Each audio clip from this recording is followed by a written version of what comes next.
Hello, I'm Elizabeth Hidson. Thank you very much for your interest in my talk today. I am a senior lecturer in international initial teacher training, and that is going to colour my perspective as I talk to you about co-produced research between international initial teacher training academics and Chinese teacher researchers as part of a wider participatory action research approach.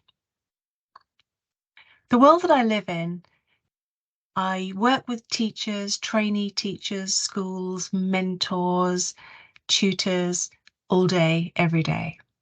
And from my perspective, our sector is geared towards developing a research-rich and self-improving educational system because we see that we are developing trainee teachers with the capacity to engage in research, to consume research, and to produce research appropriate to their schools.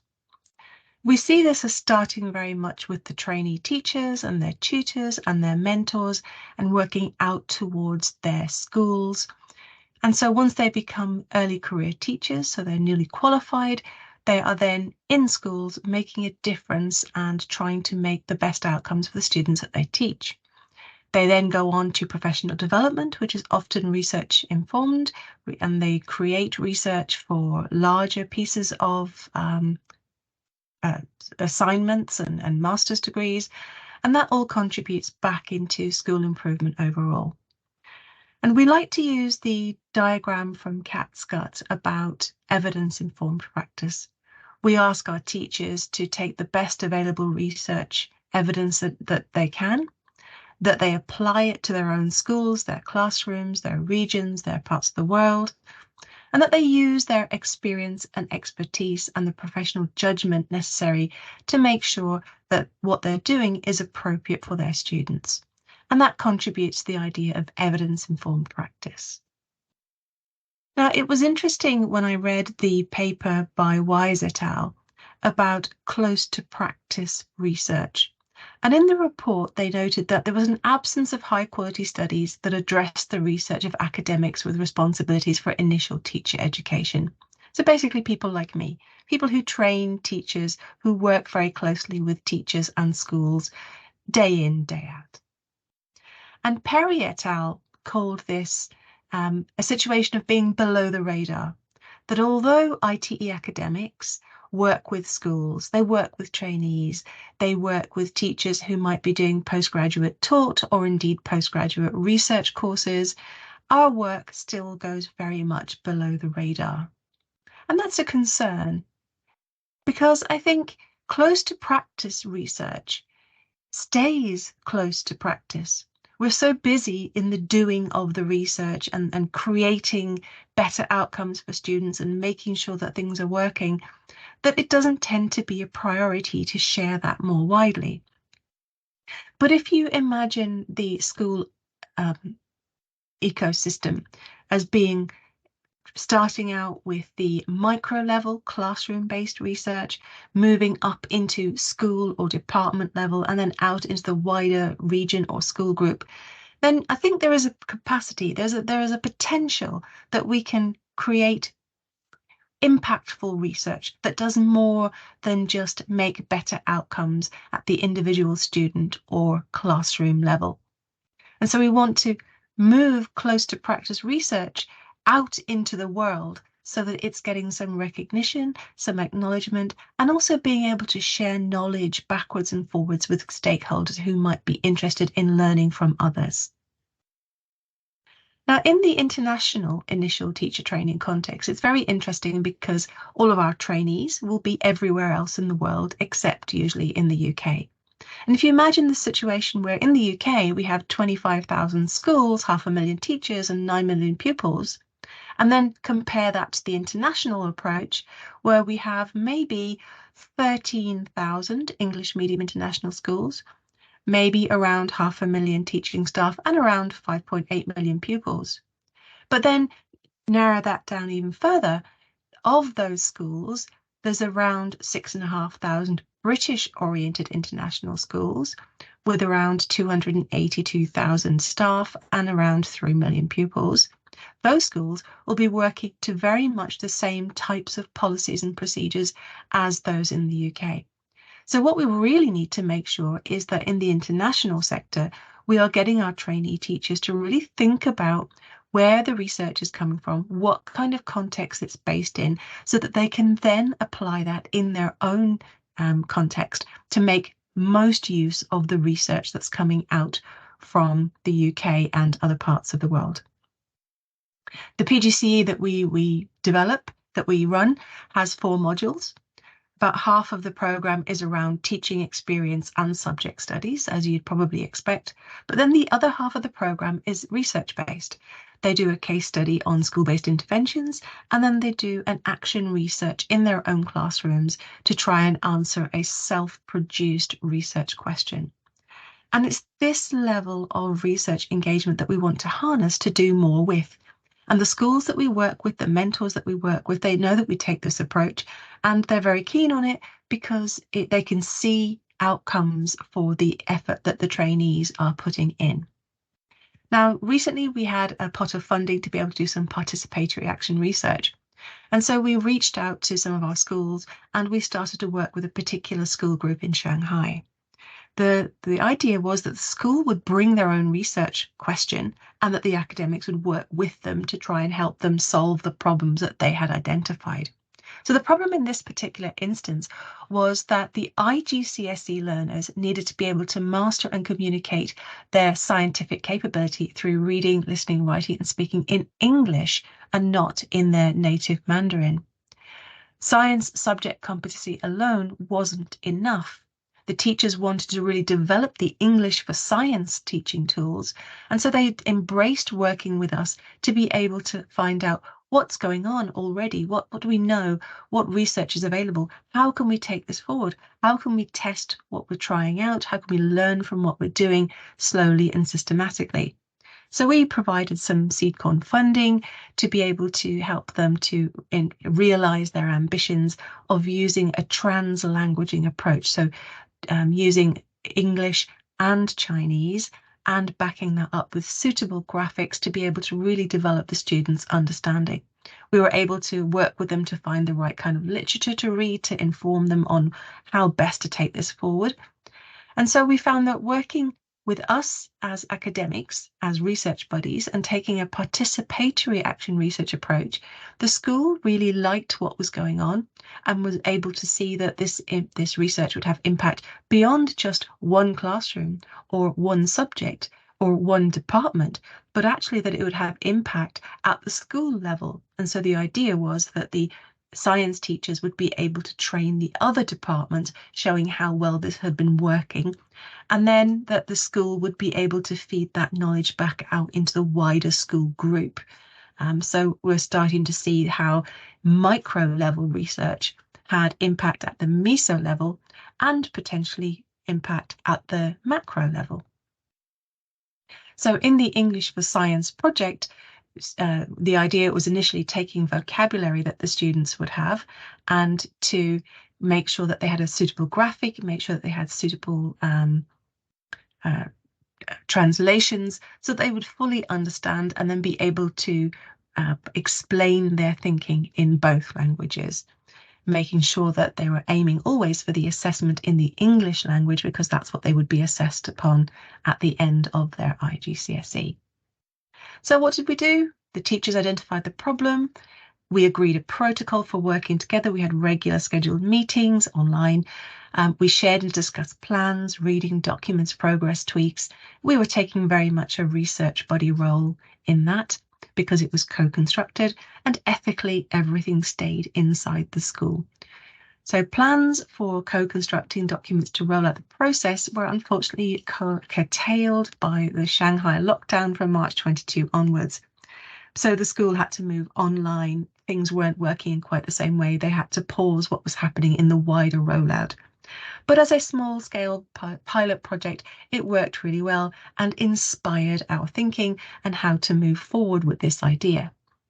So from our project, the outcomes were that we were able to develop bespoke translanguaging resources, which had a positive effect. They were able to evidence that through improved science assessment outcomes. The teachers were able to carefully review and refine each cycle. It worked well for the school and the pupils. And the teachers were able to capture and share their work within their science faculty, within their school, and they were able to share that back to our community by taking part in our online international PGCE conference. And that was quite exciting because they were able to come and share everything that they had done. So this GIF that's about to play forward on the screen just shows some of the ways that the teachers shared this information so that they were demonstrating how they had done it in school, as well as being able to involve other people in learning about the project. So they were talking about the learners, they were talking about the need to develop this English for Science teaching tools. They talked about the way that they ran this so that it was reproducible for other people. They explained how they taught the material in the lessons, how they were using different sorts of vocabulary, what kind of materials they had developed, how they would review it, how they would assess the knowledge and how well the vocabulary was fitting in. And they showed a range of the different materials that they'd been able to create and the progress that they had seen. And interestingly, they were able to identify the next steps in the project, which were to move from vocabulary to comprehension, to really look at the quality, and then to be able to see whether that was impacting on the students' academic performance outside of science. So they were beginning to really get the bit, they're bitten by the research bug. So the wider project that has kind of subsumed this pilot is called the Interaction Project. And the research question for this project is, to what extent can research co-created between schools and ITE impact at the micro, meso, and macro levels? We have an example here of where it was working effectively within a school and hopefully more broadly into their school group. And what we wanted to make sure is that there are other opportunities, other ways that we can capture what's already happening or create new opportunities to make sure that the possibility exists that these types of activities can be captured and shared and acknowledged. So one part of the Interaction Project is cumulative micro trials. So we're developing action research protocols under particular topic areas, training the trainees and supporting them to look specifically at the issue they're trying to resolve, as well as the process at the micro level, in the classroom level. So lots and lots of micro trials, and many of them around the same sort of topic, so that if you have 10 trainees doing 10 little trials of a particular thing, then you start to build up a cumulative set of outcomes.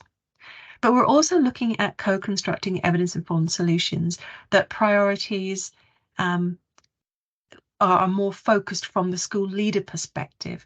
So the school leaders want to focus on something. They decide that this is what they want to resolve, and they direct or involve the teachers in the schools to be able to move forward with this process, with this topic, because they want to be able to see how that works within their schools and whether it meets a school level priority. So that's taking a particular topic, rolling it out through a school, seeing how that works.